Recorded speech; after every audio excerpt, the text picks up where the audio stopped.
Halo pemirsa Albiruni ID, kembali lagi di channel Albiruni ID. Angkatan Laut Indonesia menguatkan pergerakan kawal laut bersama Bakamla, utamanya di kawasan Alki 1 dan Alki 2 yang strategis dan ramai sepanjang perjalanan tahun ini. Frekuensi ini bisa dilihat dari mobilitas patroli yang meningkat di berbagai titik kawal seperti Natuna, Selat Malaka, Laut Jawa, Selat Sunda, Selat Makassar, dan Ambalat. Pergerakan puluhan KRI di Armada 1, Armada 2, dan Armada 3 setiap hari untuk menegaskan kehadiran dan keamanan, serta kewibawaan laut teritori kita. Kapal perang jenis logistik BBM dan air, KRI Bontang 907, baru saja mendeteksi kapal Coast Guard Cina di ZEE Natuna. Meski fungsi KRI Bontang sebagai kapal supporting, namun instrumen radarnya mampu mengendus kehadiran CCG atau China Coast Guard. Dan kalau harus duel fisik alias ngajak tabrakan, boleh juga tuh, KRI Bontang badannya gede. Di perairan ZEE, model gelutnya seperti itu. Diawali dengan komunikasi saling bantah, lalu kejar-kejaran, saling serempet, dan saling menabrakkan diri. Kemudian balik kanan. Sebab menurut UNCLOS, jika sampai terjadi tembak-menembak di ZEE, yang duluan menembak dianggap yang memulai perang.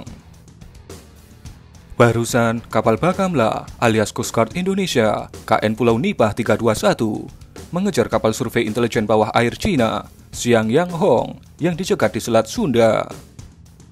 Kapal ini dalam perjalanan melewati Alki 1 dari Natuna dan tidak mematuhi protokol kesehatan kelautan Alki kita, alias main peta umpet, mulai dari mematikan instrumen AIS agar tidak terlacak, tidak mau membuka komunikasi, bahkan kemudian mengurangi kecepatan dan berhenti.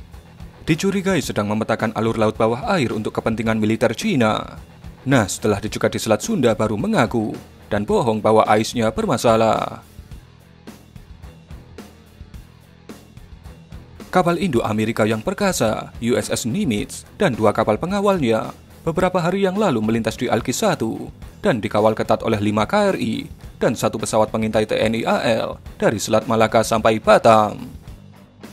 USS Nimitz kemudian menuju utara, melintas Laut Cina Selatan, dan pasti meramaikan pasar provokasi dengan kapal perang Cina. Kita membayangi armada kapal Indo-Amerika untuk menegaskan kehadiran kita. Standar prosedur kawal Alki, bukan untuk memprovokasi, apalagi mengusir, sebagaimana publikasi hoax netizen ngawur. Perairan Alki adalah jalan raya laut internasional sesuai Konvensi Hukum Laut Internasional atau UNCLOS.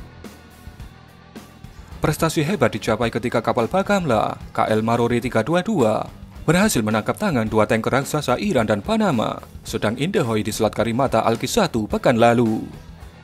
Kedua kapal tanker itu ketahuan sedang melakukan transfer ilegal BBM di tengah laut, melanggar batas Alki, dan tidak membuka komunikasi radio. Diduga Iran melakukan transaksi minyak ilegal dengan Cina, karena Iran saat ini mendapatkan sanksi ekonomi dari Amerika. Setelah awak Bakamla menaiki kapal dan bersitegang, barulah mereka menyadari dan kedua tanker dibawa ke Batam untuk investigasi lanjutan.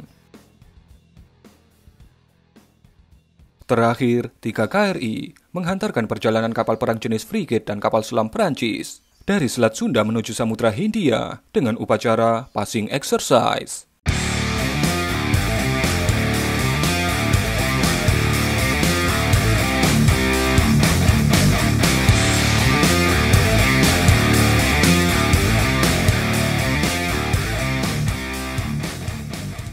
Inilah penghargaan itu.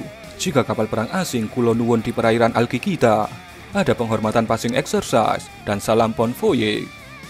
Dan kalau main peta umpet, jadi tidak terhormat dan tidak ingin mendapat penghormatan. Awak kapal induk USS Nimitz juga mendapat salam bon voyage dari kapal perang kita ketika sampai di Singapura. Semoga perjalananmu menyenangkan, itu maknanya. KRI paling crash dan canggih milik TNI AL, KRI Igusti Ngurah Rai 332, berangkat dari pangkalan utama TNI AL Surabaya 2 hari lalu, menuju garis lurus ke utara perairan Ambalat. Dia membawa helikopter anti kapal selam terbaru, Panther, made in Perancis. Sekalian patroli sepanjang perjalanan, kalau ada penyusup bawah air di Selat Makassar yang strategis itu. Indonesia membeli 11 helikopter jenis ini dan barangnya sudah diterima semua. KRI 332 tentu tidak sendirian. Sudah ada 4-5 KRI yang selalu patroli di Ambalat. Termasuk perairan Alki 3 di Kupang, Ambon, dan Sorong. Ada sejumlah KRI melakukan patroli rutin. TNI AL saat ini memiliki armada sekitar 160 kapal perang berbagai jenis berkategori KRI dan sekitar 270 kapal berkategori KAL atau kapal angkatan laut. Kekuatan sebesar itu tentu punya mobilitas dan ongkos operasi yang besar setiap hari, dan memang harus begitu. Pergerakan sebuah kapal perang memerlukan ongkos logistik yang besar, apalagi pergerakan sebuah jet tempur. Itu yang membedakan TNI AL dan TNI AU dengan TNI AD. Angkatan Darat adalah kekuatan pasukan dengan dukungan alutsista, sedangkan Angkatan Laut dan Angkatan Udara adalah kekuatan alutsista dengan dukungan pasukan. Sebagai contoh, ongkos operasional Angkatan Laut dan Angkatan Udara Amerika mencapai 85% dari anggaran operasional militer Amerika.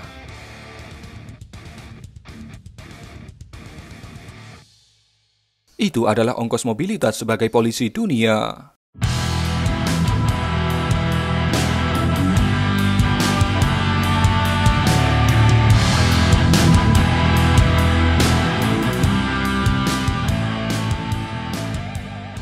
Dan ongkos 85% dari total anggaran itu mayoritas dihabiskan untuk menggerakkan mesin-mesin perang mereka di lautan dan di udara. Kita mengapresiasi TNI AL dan Bakamla sebagai negara kepulauan yang lebih luas perairannya. Kehadiran armada keduanya yang terus-menerus adalah keniscayaan dan kemutlakan. Bakamla saat ini sedang dikembang kuatkan dengan pengadaan berbagai ukuran kapal patroli. Semuanya buatan dalam negeri. Dan bahkan sekarang sudah mendapat izin dari Kementerian Pertahanan untuk dipersenjatai. Tidak hanya bersenjatakan meriam air. Saat ini, Bakamla punya armada sekitar 16 kapal dan ditargetkan memiliki sekitar 50 kapal dalam 5 tahun ke depan. Sinergi Bakamla dan TNI AL selama ini telah diperlihatkan di perairan Natuna. Sinergi keduanya telah memberikan nilai marwah dan wibawa untuk teritori laut dan ZEE kita. Tahniah, Jalasveva Jayamahe.